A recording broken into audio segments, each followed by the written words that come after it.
Salut les amis, c'est Max, on se retrouve aujourd'hui pour le premier épisode de la série Le Plan A3. Alors pourquoi le Plan A3? Un titre un petit peu coquin. Eh bien parce que on va entamer la série dédiée au triple screen et vous allez me voir piloter. Donc voilà, beaucoup l'ont demandé depuis longtemps, j'attendais d'avoir le nouveau setup, c'est maintenant chose faite. Donc on va pouvoir se lancer dans des vidéos triple screen. Sachez que c'est un petit peu compliqué pour moi à mon niveau d'enregistrer tout ça. Pourquoi? Parce que j'ai la caméra d'où vous me regardez qui enregistre, j'ai le son qui est capturé par Axiom Mirrorless et j'ai Audacity pour ma voix. Et je vais voir si je peux enregistrer le replay, vous l'incruster, je vais voir si je peux me débrouiller. Si pas, ce sera pour le prochain numéro. Mais c'est plutôt compliqué en termes de synchronisation et tout, donc je vais vous demander d'être un petit peu indulgent pour ce premier numéro. C'est un premier test, faut voir aussi si ça vous plaît, si l'angle vous convient, si vous voulez pas être ailleurs. Voilà, si je ne vous gêne pas trop avec ma grosse tête. Et ce qu'on va faire aujourd'hui pour inaugurer ce volant Formule 1, eh bien c'est qu'on va faire un petit Grand Prix sur F1 2014. Alors vous voyez actuellement la Mercedes championne du monde, mais nous on va faire un petit Grand Prix comme ça. Je pensais repartir à Melbourne, c'est l'actualité vu que la saison vient de recommencer.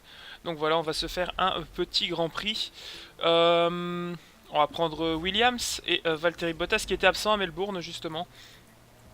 Donc on va faire une course voilà, de 25%. Et on va mettre le pace car et on va voir à quelle place on sera sur la grille. Donc voilà, donc vous allez voir un petit peu comment ça marche avec ce volant. Comment j'ai paramétré mes boutons. On va faire aussi un petit insert pendant ce temps de chargement pour que vous voyez bien où et comment sont réglés les paramètres de retour de force pour voir un petit peu comment moi je pilote. Alors c'est nuageux pour ce Grand Prix, donc il va certainement pleuvoir, c'est dommage. Donc on monte dans notre Williams. Donc voilà, on va voir après en pilotant avec ce volant ce que ça donne, pardon. Donc vraiment pas mal, hein, ce triple screen, ça vous met bien au cœur de l'action. On a 57% de risque de pluie, je pense qu'on va avoir une belle course bien disputée. On va essayer d'arriver au bout, puisque ce sera le but aussi de cette série. Donc voilà, une petite série où je vais certainement piloter contre l'IA, hein. Il n'y aura pas de course en ligne. Je pense que ça risque d'être trop compliqué à mettre en place, quoique peut-être pas tant que ça. Mais voilà, il y aura des courses sur différents jeux. Il y aura l'autre volant GT qui est à côté. Et voilà. On va essayer de commenter un petit peu, faire un petit peu de commentary à la Eurosport, comme on m'a dit lors de précédentes vidéos. Et essayer de bien faire ça. Vous voyez donc le volant. Vous voyez qu'il y a un léger décalage, mais c'est tout à fait correct. On part 10ème, les feux s'allument. Et c'est parti. C'est parti, on prend un bon départ. Et juste sur la gauche, il y a Raikkonen qui s'est également très bien élancé. Il va falloir être très prudent. J'ai préféré être un peu plus prudent au freinage, quitte à perdre pas mal de place. Les deux Toro Rosso sont passés. Et ça glisse pas mal. Derrière, il y a Sutil. J'ai essayé de créer une troisième ligne, mais il n'y avait pas la place. Devant, ça touche beaucoup. Et il y a une Toro Rosso qui a été ralentie. On va voir si on peut en profiter. On va être très prudent. On a perdu quelques places lors de ce départ. On va essayer de rentrer dans le top 10. On prend un petit peu de poussière de la part de Daniel Kvyat. Alors on m'a dit que mes pneus sont froids. Et on va attaquer la Toro Rosso. Et on est passé. On a fait la différence. Donc on est maintenant derrière Kevin Magnussen. Et on a frôlé le poteau. Je pense même qu'on l'a décollé, qu'on l'a envoyé en l'air. Alors vous voyez un petit peu la prise en main de ce volant qui est plutôt correct. Alors au niveau des aides, je ne vous ai pas précisé, il n'y a absolument rien d'activé si ce n'est l'anti-patinage en intermédiaire. Alors on a un pneu avant gauche qui surchauffe et on est 12ème. Donc on a perdu 2 places dans ce départ, c'était plutôt compliqué. Pas encore accès au DRS, il faudra attendre le 3ème tour de course.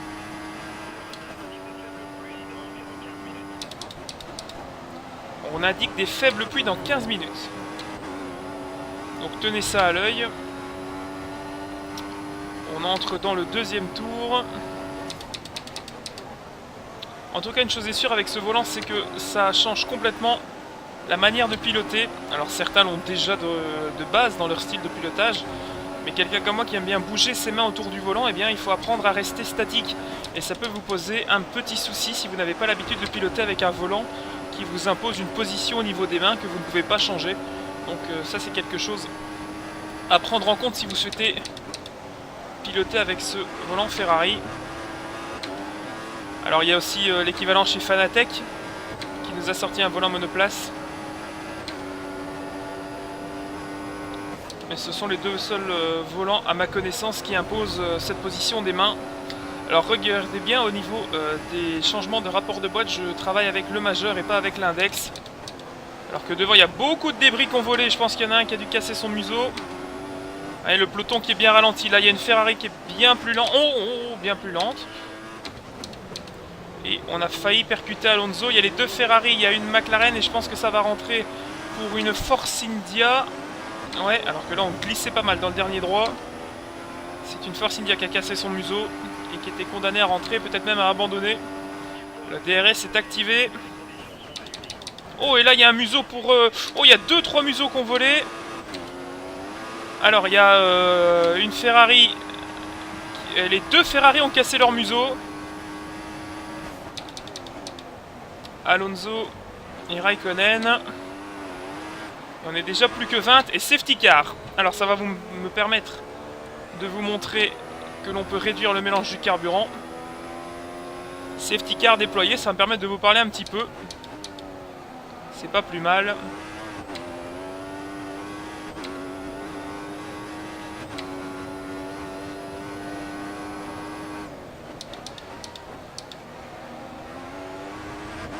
Alors vous voyez sur le volant qu'on a pas mal de boutons. Donc au niveau des deux molettes, j'ai absolument rien de paramétré. Donc voilà, on a fait 100 pour les molettes. Alors je vais voir au niveau des stops, on était censé rentrer. Alors pour changer le petit ATH qui est à droite, j'utilise ce bouton-ci. Et je constate en effet que on doit s'arrêter au 7ème tour. Donc ça va être trop court pour anticiper l'arrêt.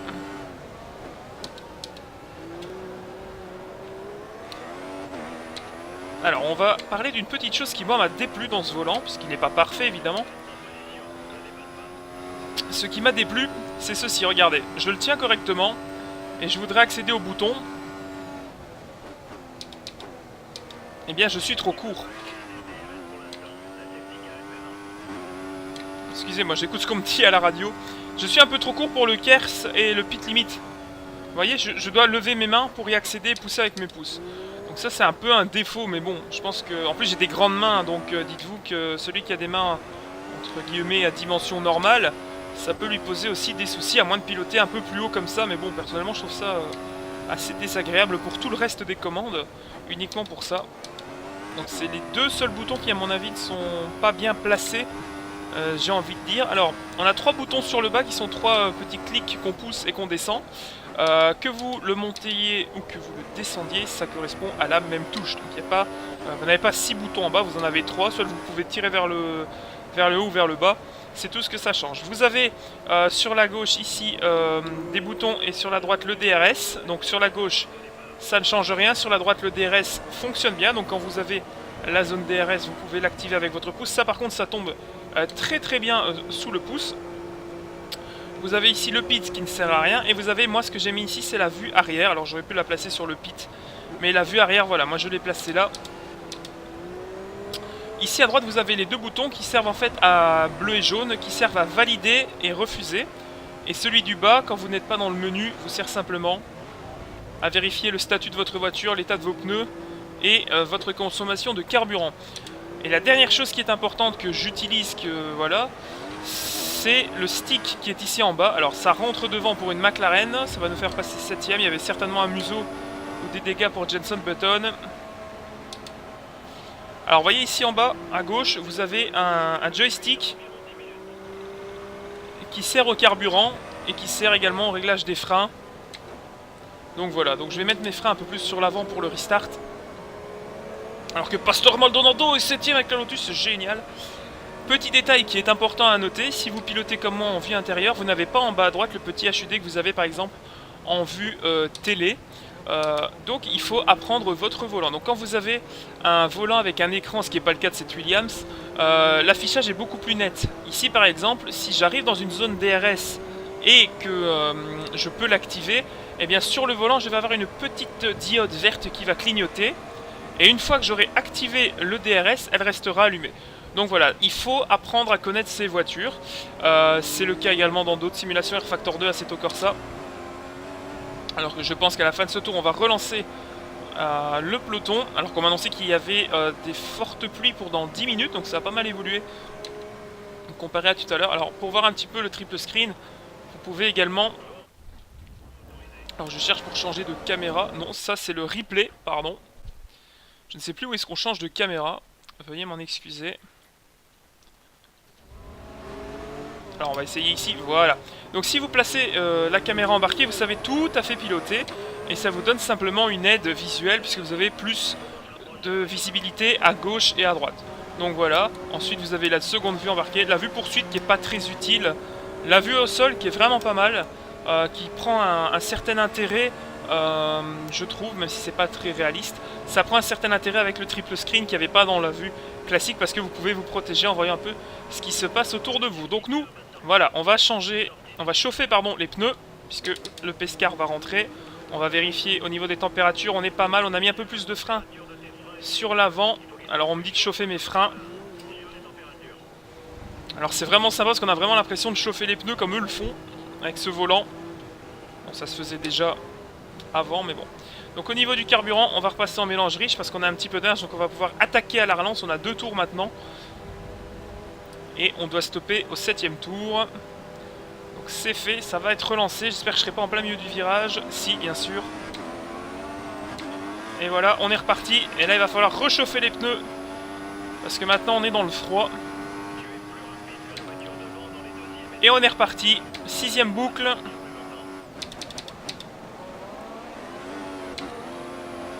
Boucle et c'est reparti. Alors il va falloir aller chercher Vettel, c'est Hamilton qui mène la course et Massa qui est 2ème. Je viens de le voir au petit point jaune. Petit coup de raquette comme a eu Max Verstappen au Grand Prix. Dans ce gauche.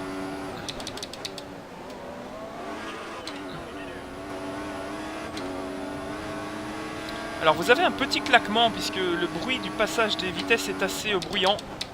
Mais c'est pas très dérangeant, au contraire c'est même plutôt agréable. Puisqu'en pilotant avec un casque vous êtes insonorisé mais vous entendez quand même le claquement de vos palettes. Donc c'est quand même quelque chose de pas mal.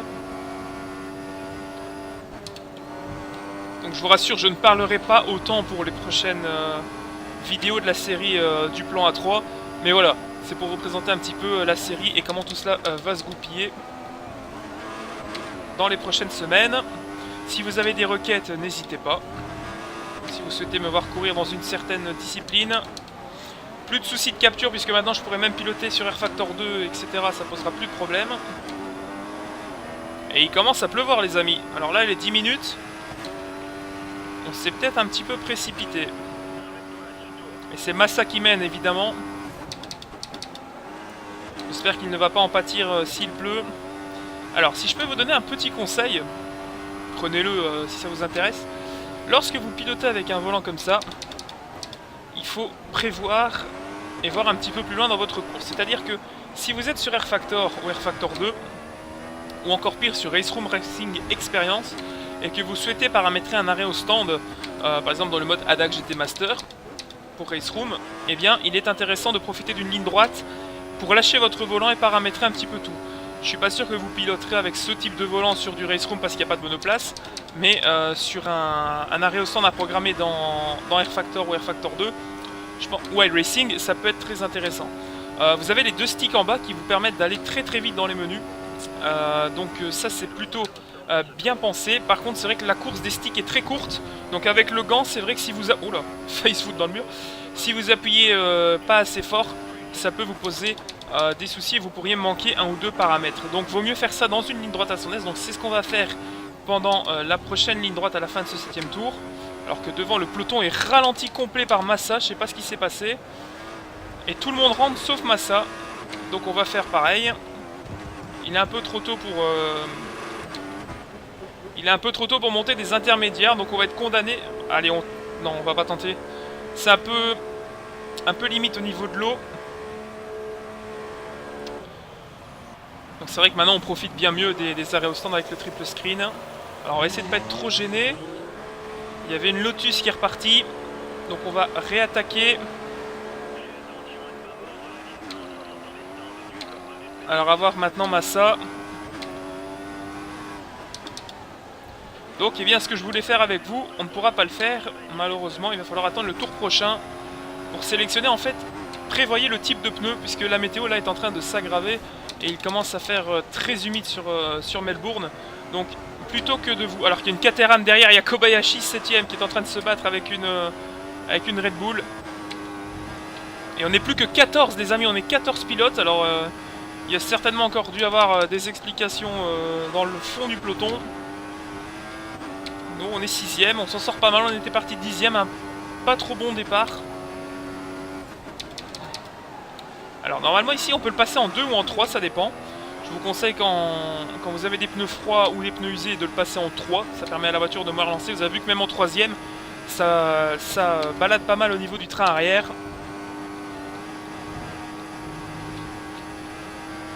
Alors il y avait l'un d'entre vous qui m'avait posé la question lors d'une vidéo précédente. Est-ce que tu n'es pas gêné par ton casque et ton fil? Eh bien regardez, absolument pas. Parce que le fil il passe là et ça ne me dérange pas le moins du monde. Allez, on va essayer de voir si Massa conserve la tête.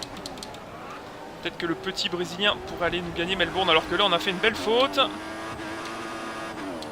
Et ça glisse beaucoup avec l'eau, hein. Mes points de freinage sont plus tout à fait au bon endroit. Alors un autre défaut de ce volant, c'est que tous les boulons, ça va mieux moi, tous les boutons que vous avez sur votre volant tournent. Donc si vous êtes un petit peu maniaque sur les bords et que vous ne supportez pas que votre volant vous ayez un bouton de travers, ça risque de vous poser des soucis. Après, voilà, c'est une info à signaler, c'est que les boutons ne sont pas fixes, ils tournent sur eux-mêmes.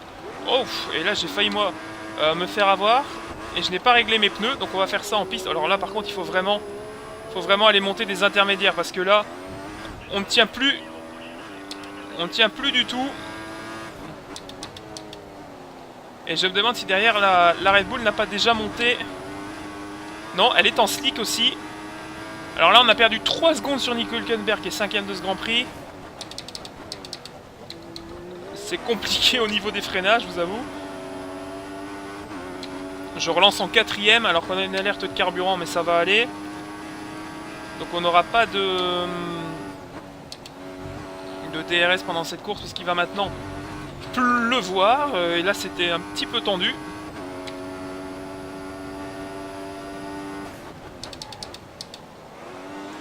Donc pour savoir quels sont les setups de ce volant, je vous invite à aller voir la vidéo comment régler le T500 RS, tout simplement. Le tutoriel numéro 7 de la chaîne. Alors nous on va rentrer monter des intermédiaires parce que là ça devient absolument inroulable.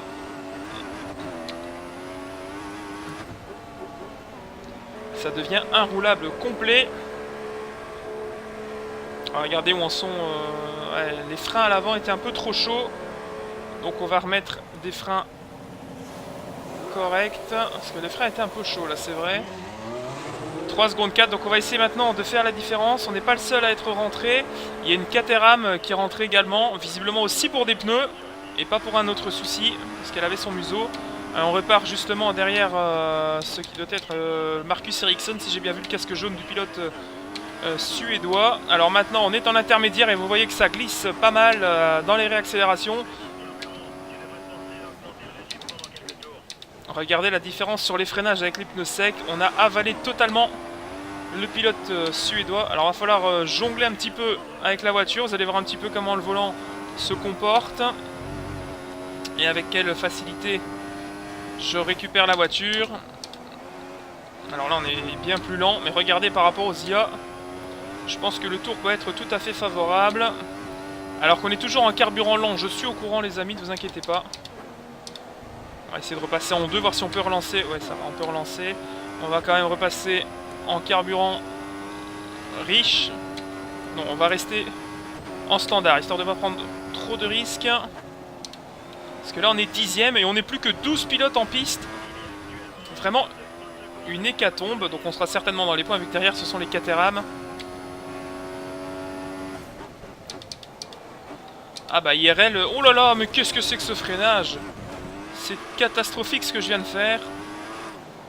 Et les pneus ont du mal de monter en température, donc ça glisse beaucoup, vous le voyez. Regardez, j'ai la Caterham qui est revenue derrière moi. Et les autres continuent en sec, où j'hallucine. Regardez la Caterham qui est derrière, hein. Ericsson il est sur nous.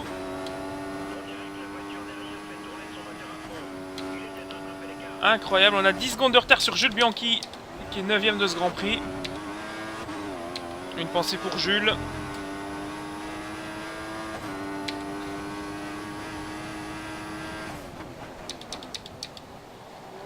Alors. Où en est-on? Et là, regardez, il y a de l'eau. Donc ça sent les pneus. Les pneus pluie. Alors là, j'ai remis des intermédiaires, pardon. Je me suis un peu trompé. On va remettre un peu de frein sur l'avant, histoire de réussir à freiner.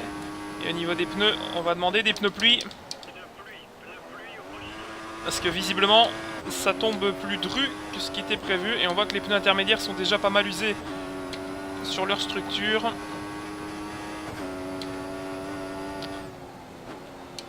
Alors on a peut-être fait un mauvais coup.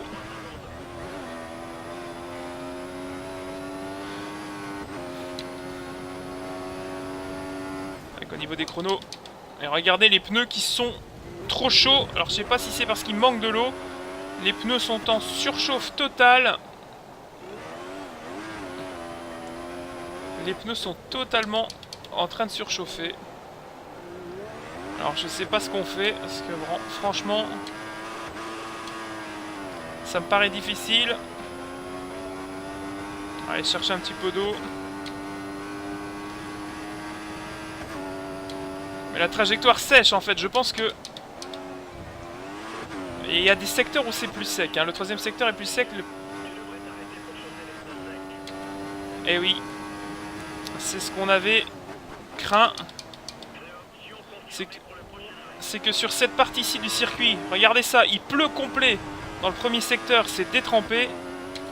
Et là, j'ai un avantage terrible sur mes adversaires. Mais alors, les deux derniers secteurs, mes pneus surchauffent complètement. Alors que la Marussia devant de Jules Bianchi est totalement ralenti. Certainement un souci. On va voir en quelle gomme la monoplace russe est chaussée.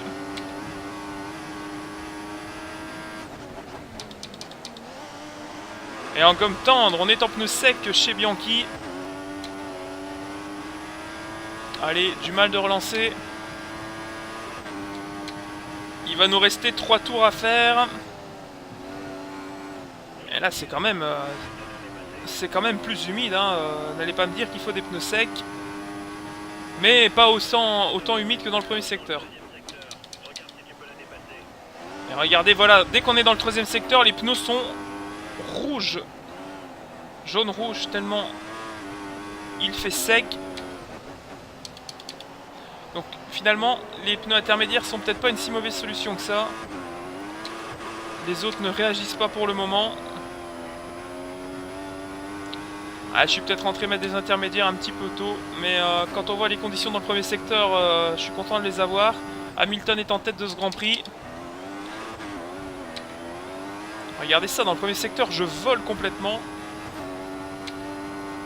La Marussia devant est arrêtée. J'ai même l'impression qu'elle a un souci. En fait, regardez ça. Oh, mais là, elle a vraiment un souci. Regardez la différence. Parce qu'il pleut dans ce secteur-ci, voilà. Et là, je suis beaucoup plus rapide que les IA. Mais dans le troisième secteur, il fait encore sec. Donc c'est là où je perds beaucoup. Enfin, vous connaissez le principe. Regardez ça. Les gouttes d'eau, je les invente pas. Elles sont partout sur ma visière. Allez. Ce serait bien que la pluie continue comme ça sur le reste du tracé pour les derniers tours. Ça m'aiderait. Oh, et devant c'est sorti. Et c'est Romain Grosjean qui s'est sorti. Donc on est 8ème. Belle sortie de Romain Grosjean. Comme un grand dans le gravier. Alors il a peut-être été aidé, j'ai pas fait attention. Toujours très délicat la sortie de ce S.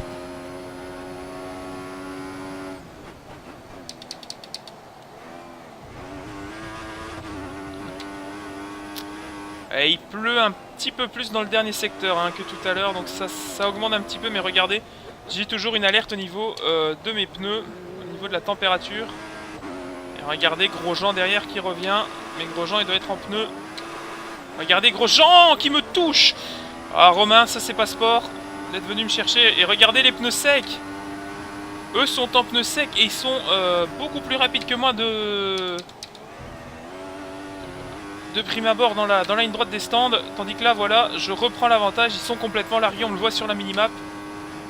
C'est Esteban Gutiérrez qui est 7ème et qui est de nouveau très lent. Le pilote mexicain. Et voilà, regardez la différence dans le premier secteur. Je dépose totalement les IA. Parce que ici, il pleut énormément. Alors là, je vais peut-être faire quelque chose que je vais regretter. Non, ça va, c'est passé. Belle attaque. Vettel 6ème maintenant. Le prochain sur la liste. Ça m'étonnerait qu'on aille chercher Sébastien Vettel. Il est beaucoup trop loin devant. J'ai pas l'écart, je l'aurai au prochain secteur. Mais voilà. Regardez la différence. Alors on va jeter un coup d'œil sur l'état de la voiture. Au niveau des températures, les pneus arrière sont morts. Mais on a encore du carburant. Donc ça va. Et on est toujours très large dans ce S. J'ai beaucoup de mal à transférer les masses. Bon, braquer sur la droite, c'est compliqué. Allez, ici on est un peu mieux. On va encore avoir l'alerte certainement concernant la température des pneus. Même si on est un peu plus prudent, il faut l'admettre. On est condamné, mais regardez ça, de nouveau.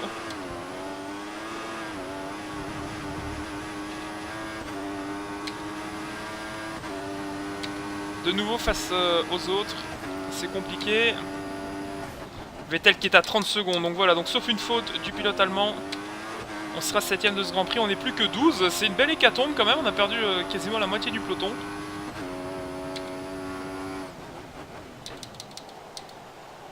Regardez par contre, voilà, les pneus intermédiaires dans le premier secteur, il n'y a pas photo. Je laisse sur place Esteban Gutiérrez. Alors à voir, après peut-être que j'aurais été beaucoup plus en délicatesse en gardant des pneus options. Et donc voilà, vous aurez vu dans ce premier épisode du plan... parlons français. Dans ce premier épisode du plan A3, comment ça se passe, les vidéos triple screen, j'espère que ça vous aura plu. N'hésitez pas à vous exprimer dans la section commentaires, c'est fait pour. Et c'est toujours avec grand plaisir que je vous réponds. Lewis Hamilton vient d'emporter le Grand Prix d'Australie. Et nous, on va tout doucement aller cueillir la 7ème place. Regardez, il n'y a plus personne ni devant ni derrière. On peut y aller tout doucement. Donc voilà, ce volant Ferrari qui eh bien, impose un style de conduite très particulier. Vous voyez que d'habitude, moi je reprends le volant. D'ailleurs, je tire encore ma main d'instinct. Donc voilà, au moins comme ça, vous aurez vu comment eh bien, tout cela se joue.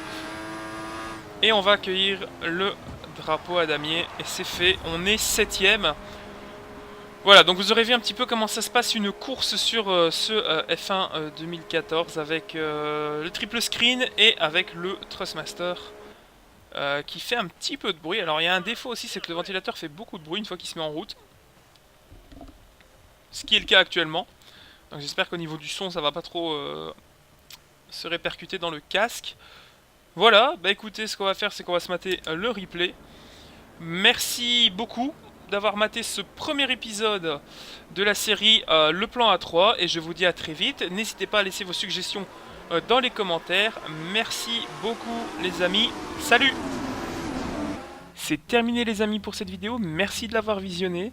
Rendez-vous sur les réseaux sociaux, dans la section commentaires de cette chaîne YouTube et sur The Racing Line où je poste régulièrement du contenu. A bientôt!